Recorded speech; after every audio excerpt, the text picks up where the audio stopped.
പത്രസമ്മേളനത്തിൽ പങ്കെടുക്കുന്നത് Kerala association for physiotherapy കോർഡിനേഷൻ്റെ സംസ്ഥാന ജനറൽ സെക്രട്ടറി ആയിട്ടുള്ള ആർ ലെനിനാണ്.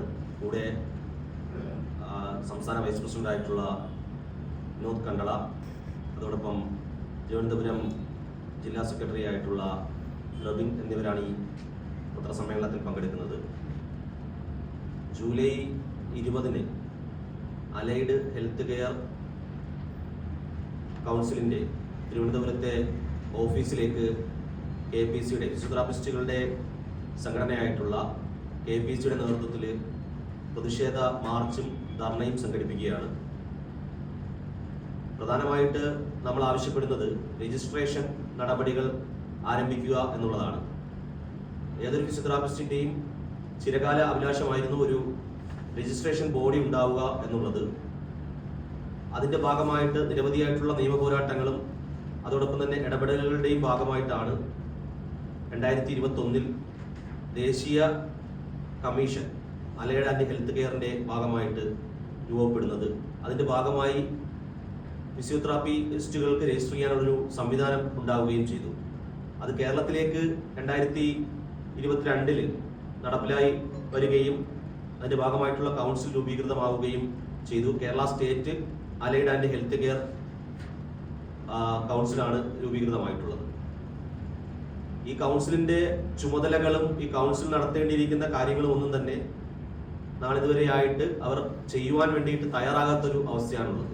ഒരു കൗൺസിലിൻ്റെ ചുമതലകളിൽ പ്രധാനമായിട്ട് ഉൾപ്പെടുന്നത് നമ്മുടെ നാട്ടിൽ അല്ലെങ്കിൽ നമ്മുടെ കേരളത്തിലെ ഫിസിയോതെറാപ്പിയുമായി ബന്ധപ്പെട്ട് അല്ലെങ്കിൽ ഈ അലൈഡ് ആൻഡ് ഹെൽത്ത് കെയറുമായി ബന്ധപ്പെട്ടിട്ടുള്ള കോഴ്സസിൻ്റെ പഠനവുമായി ബന്ധപ്പെട്ടുള്ള അക്കാഡമിക് രംഗങ്ങളുടെ കാര്യങ്ങളും അതോടൊപ്പം തന്നെ ആ കോഴ്സസ് റെഗുലേറ്റ് ചെയ്യുക, കോഴ്സിൻ്റെ ക്വാളിറ്റി റെഗുലേറ്റ് ചെയ്യുക തുടങ്ങിയിട്ടുള്ള കാര്യങ്ങളാണ്. അതോടൊപ്പം തന്നെ ഈ അലൈഡ് ആൻഡ് ഹെൽത്ത് കെയർ പ്രൊഫഷണൽസിനെ രജിസ്റ്റർ ചെയ്യുന്നതിന് വേണ്ടിയിട്ട് ഒരു രജിസ്ട്രി നടപ്പിലാക്കുക തുടങ്ങിയിട്ടുള്ള കാര്യങ്ങളാണ്. പക്ഷേ ഇതൊന്നും തന്നെ ഈ പറയുന്ന allied and health care Kerala സംസ്ഥാന കൗൺസിൽ നടപ്പിലാക്കാൻ വേണ്ടിയിട്ട് തയ്യാറാകുന്നില്ല. ഇതൊന്നും ഞങ്ങളുടെ ജോലിയല്ല, ഞങ്ങൾക്കിതൊന്നും ബാധകമല്ല എന്നുള്ള രൂപത്തിലേക്ക് മാറി നിൽക്കുന്നൊരു സാഹചര്യമാണ് ഉള്ളത്. അപ്പോൾ ഇത് മുതലെടുത്തുകൊണ്ട് വിവിധങ്ങളായിട്ടുള്ള വ്യാജ കോഴ്സുകൾ ആരംഭിക്കുന്ന ഒരു സാഹചര്യമുണ്ട്. അതോടൊപ്പം തന്നെ വിവിധങ്ങളായിട്ടുള്ള പാലിയേറ്റീവ് കെയർ അതോടൊപ്പം തന്നെ കുടുംബശ്രീ അടക്കമുള്ളവർ ഫിസിയോതെറാപ്പിയെ വിപണനം ചെയ്യുന്ന രീതിയിലേക്ക് അവരുടെ പല ഷോർട്ട് ടൈം കോഴ്സുകൾക്കകത്തും ഒക്കെ നമ്മുടെ ഈ പറയുന്ന ഫിസിയോതെറാപ്പി എന്നുള്ള വാക്ക് ഉപയോഗിച്ചുകൊണ്ട് മുന്നോട്ട് പോകുന്ന ഒരു കാര്യത്തിലേക്ക് നീങ്ങുന്നുണ്ട്. അതോടൊപ്പം തന്നെ ഖേദകരമായിട്ടുള്ള കാര്യമെന്ന് പറയുന്നത് കേരളത്തിന്റെ ആരോഗ്യ സർവകലാശാല തന്നെ ഈ പറയുന്ന ഒരു കോഴ്സ് ഒരു സംയോജിത സങ്കരയിന കോഴ്സ് എന്ന് പറയേണ്ടി വരും. അതായത് മുമ്പ് എപ്പോഴോ MBBS-ഉം അലോപ്പതിയും ഹോമിയോ എല്ലാം ചേർത്തതുപോലെ ഇവിടെ 3 പ്രൊഫഷനുകളെ ചേർത്തുകൊണ്ട്, അതായത് ഫിസിയോതെറാപ്പിസ്റ്റ്, ഒക്യുപേഷണൽ തെറാപ്പിസ്റ്റ്, അതോടൊപ്പം തന്നെ സ്പീച്ച് ആൻഡ് ലാംഗ്വേജ് തെറാപ്പിസ്റ്റ് എന്നീ 3 കോഴ്സുകളെയും കൂടി സംയോജിപ്പിച്ചുകൊണ്ട് ഒരു കോഴ്സിലേക്ക് പോകുന്നൊരു സാഹചര്യം ഉണ്ടായി. അപ്പോൾ ഇത് വളരെ ദൂരമായിട്ടുള്ള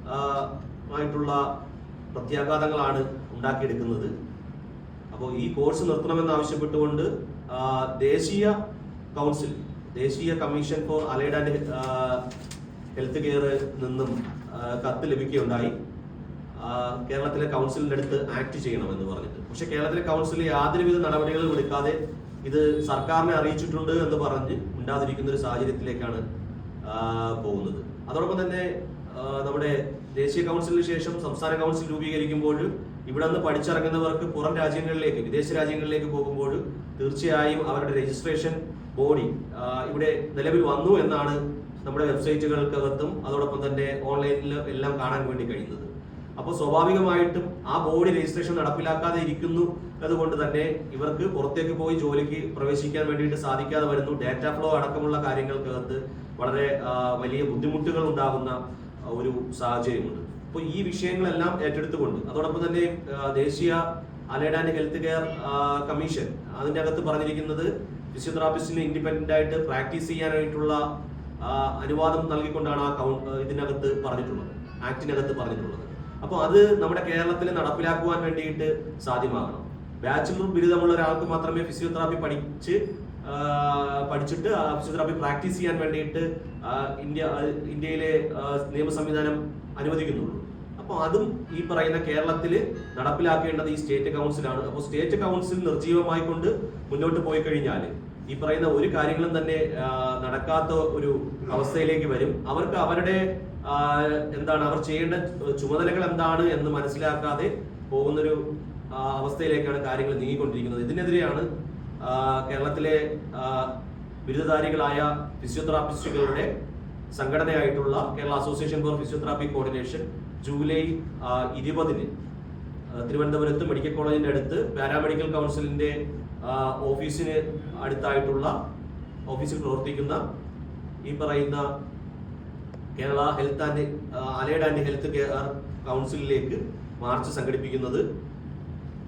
ഇതിനു വേണ്ടിയിട്ടാണ് നമ്മളിവിടെ ഒരു പത്രസമ്മേളനം എന്നുള്ള രൂപത്തിലേക്ക് വിളിച്ചു ചേർത്തത്. മറ്റൊരു കാര്യവും കൂടി, നിരവധിയായിട്ടുള്ള ക്യാമ്പസുകൾ ഈ പറയുന്ന കൗൺസിൽ ആക്ട് ചെയ്യാതിരിക്കുന്നതിന്റെ ഭാഗമായിട്ട് നിരവധിയായിട്ടുള്ള കോഴ്സസ് പുറത്തുള്ള യൂണിവേഴ്സിറ്റികളുടെ ഓഫ് ക്യാമ്പസ് ആയിട്ട് ഇവിടെ മാറുന്നൊരു സാഹചര്യമുണ്ട്. യഥാർത്ഥത്തിൽ ഇതൊരു പ്രൊഫഷണൽ കോഴ്സാണ്.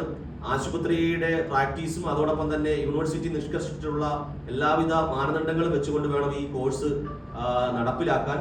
പക്ഷേ ഇതൊന്നുമല്ലാതെ ഈ പറയുന്ന മറ്റ് കോഴ്സസ്, ആർട്സ് കോഴ്സസ് നടത്തുന്നത് പോലെ ഈ കോഴ്സുകൾ അവിടെയും ഇവിടെയും ഒക്കെ ആയിട്ട് പല ട്യൂഷൻ സെന്ററുകളിൽ നടത്തുന്ന രീതിയിലേക്ക് നമ്മുടെ കേരളത്തിന് പുറത്തുള്ള ചില സർവകലാശാലകൾ നടത്തുന്നൊരു ഇടപെടൽ കൂടിയുണ്ട്. അപ്പോൾ ഇതെല്ലാം നിയന്ത്രിക്കണമെങ്കിൽ തീർച്ചയായും കേരളത്തിലെ കൗൺസിൽ അതിന്റെ രജിസ്ട്രേഷൻ ആരംഭിക്കണം, ഫിസിയോതെറാപ്പിസ്റ്റുകൾക്കുള്ള രജിസ്ട്രേഷൻ ആരംഭിക്കണം. അതോടൊപ്പം തന്നെ ആ കൗൺസിൽ അതിന്റെ ഇതിൽ ആക്ടിൽ പറഞ്ഞിരിക്കുന്ന ചുമതലകളെല്ലാം തന്നെ കൃത്യമായിട്ട് നിർവഹിക്കണം എന്നുള്ളതാണ് KPCക്ക് വേണ്ടിയിട്ട് ഇവിടെ പത്രസമ്മേളനത്തിലൂടെ ആവശ്യപ്പെടാൻ വേണ്ടിയിട്ടുള്ളത്.